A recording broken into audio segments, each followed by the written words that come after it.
உள்ளாட்சி அமைப்பு, மாநகராட்சி, நகராட்சி, பேரூராட்சி, ஊராட்சி எல்லாம் தெருக்களில் பேரை மாற்ற வேண்டும் ஒரு அறிவிப்பு. இப்ப எல்லாமே ஒன்னா பேர் வைப்பாரு, இல்லைன்னா பேர் எடுப்பார். இதுதான் திமுக ஆட்சியுடைய சாதனை. வேற எந்த சாதனையும் செஞ்சிடல. ஏன்னா கோட் ஷூட் போடுவார், இதெல்லாம் பத்திரிகையில் ஊடகத்திலையும் பார்ப்பீங்க. ஒன்னா பேர் வைப்பாரு, இல்லைன்னா பேரை எடுப்பார். இதுதான் நம்ம தமிழ்நாட்டு முதலமைச்சருடைய நிலை. ஏங்க ஏற்கனவே இந்த பிரச்சனை வந்துதான் போக்குவரத்து கழகத்திற்கு பெயர்கள் எல்லாம் எடுக்கப்பட்டது, மாவட்டத்திற்கு பெயர் சூட்டப்பட்ட பெயரெல்லாம் நீக்கப்பட்டது. மீண்டும் பிரச்சனை உருவாக்குறார் இந்த முதலமைச்சர். அவர் சொல்றார், ஜாதியின் பெயரிலோ மதத்தின் பெயரிலோ தெருக்கள் இருக்கக்கூடாது. வேண்டாம், இருக்க வேண்டாம், நல்லதுதான்.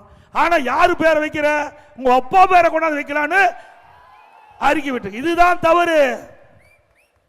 நீங்கள் யாருடைய பெயரை வைக்க வேண்டாம். எனக்கு எந்த தலைவருடைய பெயரையும் வச்சா ஒரு தலைவர் வைக்கல அப்படின்னு பிரச்சனை வந்துகிட்டு இருக்கோம்.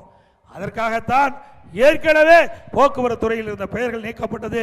அந்தந்த மாவட்டத்தினுடைய தலைவர்கள் அந்த மாவட்டத்திற்கு பெயர் சூட்டப்பட்டதையும் நீக்கப்பட்டது. மீண்டும் வேண்டுமென்று திட்டமிட்டு உங்களுடைய அப்பா பெயரை வைப்பதற்காக ஒரு அரசாணை வெளியிட்டீர்கள். மீண்டும் அதிமுக ஆட்சிக்கு வந்தால் இது ரத்து செய்யப்படும்.